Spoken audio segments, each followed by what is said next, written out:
Mid point theorem मतलब एक जैसे ट्रायंगल हो और दो साइड के मिड पॉइंट को ले लिया जाए और इन दोनों को मिला दिया जाए। ए बी सी ये ट्रायंगल था और डी और ई मिलाया गया है। ये मिड पॉइंट थ्योरम अब जब बन के तैयार होगी कि इसका इससे क्या रिलेशन है, तो इसी थ्योरम को ही मिड पॉइंट थ्योरम कहते हैं। तो आइए थोड़ा सा हम इसमें रचना कर लेते हैं, थोड़ा अपनी तरफ से इसको बढ़ाते हैं इस लाइन को और इस लाइन को भी बढ़ाते हैं। फिर ये इस लाइन के पैरेलल यहाँ से एक लाइन खींचते हैं, ऐसे ये हो जाता है x। अब देखिए यहाँ पर दो ट्रायंगल जो ये और एक ये दिख रहा है, तो ये लाइन और इस लाइन में पैरेलल का संबंध है, पैरेलल है। तो पैरेलल होने का मतलब है ये एंगल इस एंगल के बराबर होगा, पैरेलल लाइन है इसलिए ये बराबर। और यहां पर देखिए इसमें क्या रिलेशन, ये तो पूरी लाइन है ना, तो ये अपोजिट एंगल है, बराबर होगा। और ये मिड पॉइंट था ना, ये ई जो है ये मिड पॉइंट है, तो इसका मतलब होता है ए ई इज इक्वल टू सी ई, ये है। और एंगल ई दोनों में है, एंगल ई इधर भी है और इधर भी है। अब ये लाइन देखिए सीधे चली गई है वहां तक, तो ये इसके पैरेलल लाइन है, ये लाइन पैरेलल है। इसका मतलब ये होता है ये एकांतर कोण जो होते हैं अल्टरनेट एंगल, ये भी बराबर होंगे, क्योंकि ये लाइन गई हुई है और ये पैरेलल लाइन है, ये दोनों पैरेलल हैं, तो ये ट्रांसवर्सल हुई, तो ये एंगल इस एंगल के बराबर होगा। Angle D is equal to angle X. ये कहां पर हुआ है? In triangle A D E and C X E में, इस ट्रायंगल में और इस ट्रायंगल में दोनों कांग्रेंट प्रूव हो जाते हैं, ये कांग्रेंट है, सर्वांगसम है। तो अब देखिए इससे क्या रिजल्ट निकलता है। रिजल्ट क्या निकला, ये ट्रायंगल इस ट्रायंगल के जब कांग्रेंट है तो इसका मतलब ये साइड भी इस साइड के बराबर है।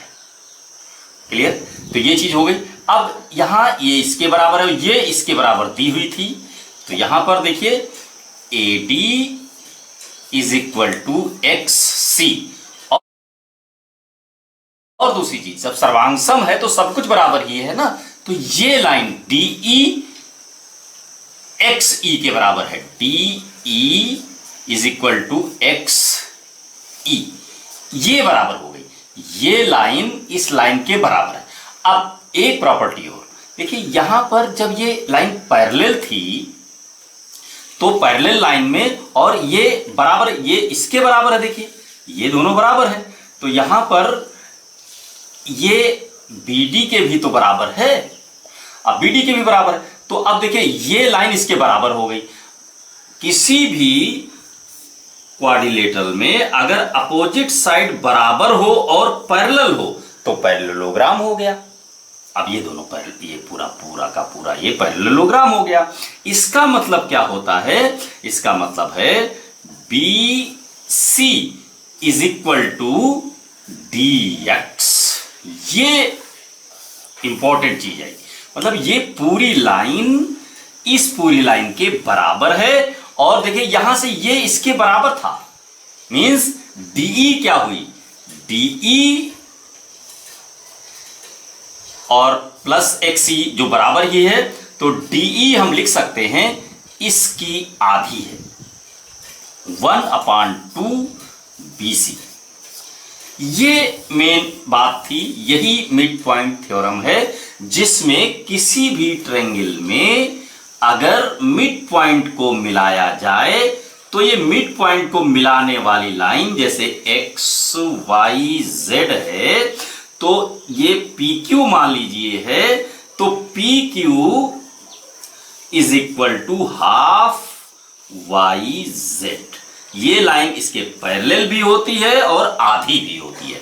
इस पर संबंधित बहुत सारे क्वेश्चंस एग्जाम वगैरह में देखने को मिलते हैं, जिसमें या तो ये लाइन दी होगी तो इसको निकालना है, इसको गिवन होगा तो ये लाइन निकालनी है। इसका रिलेशन आपको ध्यान रखना है कि ये आधी रहेगी, ये पूरी रहेगी, जितनी भी ये होगी उसका आधी ये रहेगी। ये मान लीजिए 2 है तो ये 4 होगी। तो इसका रिलेशन हाफ और डबल का है। एक जो अगर बीच वाली दी गई है तो डबल करके बाद वाली निकलेगी, और बाद वाली दी गई है तो आधी करके बीच वाली निकलेगी। यही है मिड पॉइंट थ्योरम। आप समझ गए होंगे, और अगर एक बार में समझ में ना आए तो 2 बार इस वीडियो को देखिए और शेयर कीजिए, अपने दोस्तों को भी बताइए, मेरे चैनल को सब्सक्राइब कर लीजिए। धन्यवाद।